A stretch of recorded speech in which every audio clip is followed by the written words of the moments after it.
আসসালামু আলাইকুম দর্শক, আজকে আমরা আসছি শিলগ্রাম সোনাদিঘি হাট। আর সোনাদিঘি হাটে গরুর বাজারে এখন দেখি কি দামে বিক্রি হলো গরুটা আপনাদেরকে দেখাচ্ছি দর্শক। আসসালামু আলাইকুম। হ্যাঁ ভাই, কত দিয়ে গরুটা বিক্রি হলো? 1,28,000। আর বিক্রি করছে কে? মুন্সি? প্রিয় দর্শক দেখেন, কয় মন ওজন হতে পারে গরুর?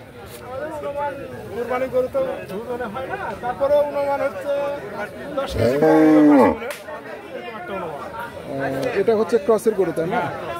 দেশি জাতের গরু হলে হয়তো দাম আর একটু বেশি হতো। কালারের উপর দাম হয়, কালার কালো, তার জন্য একটু দাম হয়তো কম। দর্শক দেখলেন, গরুটা হচ্ছে ক্রসের গরু, প্রায় 5 মনের মতো গোস্ত হবে। আর এই গরুটার দাম হচ্ছে 1,28,000 টাকা। এত দেখলেন দর্শক আজকে গরুর বাজার। প্রিয় দর্শক, সবাই ভালো থাকেন, সুস্থ থাকেন, সুন্দর থাকেন। আর পশুর হাটে আসেন, আপনাদের স্বাস্থ্যসম্মত দেখে শুনে পশু কিনবেন। প্রিয় দর্শক, এই আশা ব্যক্ত রেখে আমি বিদায় নিচ্ছি। আসসালামু আলাইকুম।